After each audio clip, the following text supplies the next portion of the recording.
We think about beauty and as it relates to wholeness.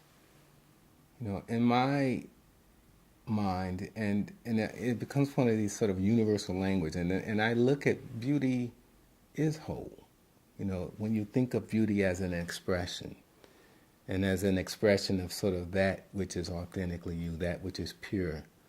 And so we really try to sort of reframe, recontextualize these ideas of beauty into more of how is it expressed? What's the expression? And there's different levels of that expression. So there's superficial, what a lot of folks think of beauty as that sort of the looking good. That's a superficial beauty expression. And, it's there and there's value there. But what's deeper? And you think about these ideas of deeper, well, the feeling and the health, but that's also, in a certain sense, an expression of beauty. These ideas of being health mindful. But then let's say, well, what's deeper than that? These ideas of me having my talents and my creative capacity and how I express that. Sometimes people say, Michael Jordan shooting a basketball is beautiful. Because in a certain sense, there is that expression of that which is uniquely him. So the idea to get to a do-good is still beautiful, but it's an expression. And then when we think about the ultimate is like the being. How are we really being good? How are we expressing that idea of being good? And that's where love comes into play. So you think about these ideal manifestations and expressions of beauty, it still comes back to ultimately love. And then how do we create pathways, where people can identify at each point, like, oh, I see where I am, or there's another place where I can be.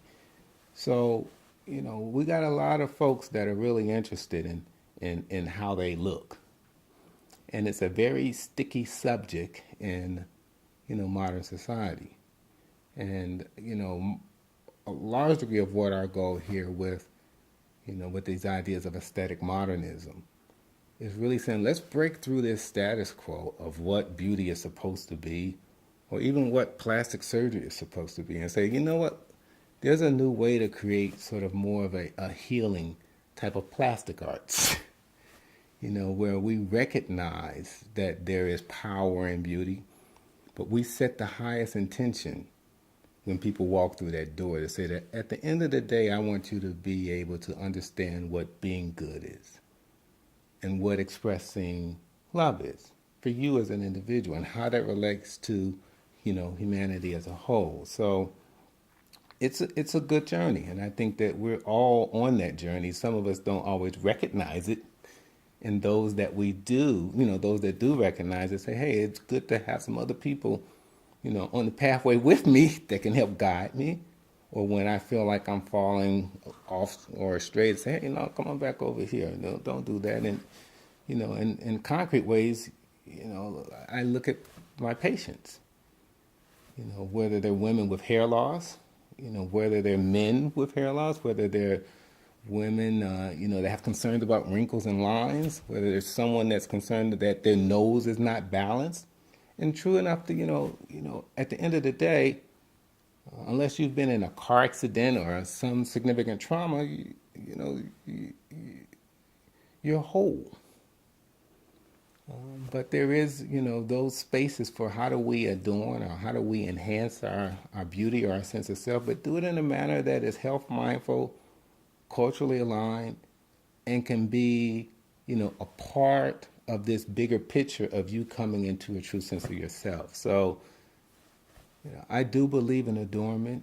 I do believe in enhancement. I think of, really as meditation as a way of enhancing, my life in general. But there's opportunities to really help people, come into their sense of self and doing it and meeting them at a place of where they're at. So we try to do that here.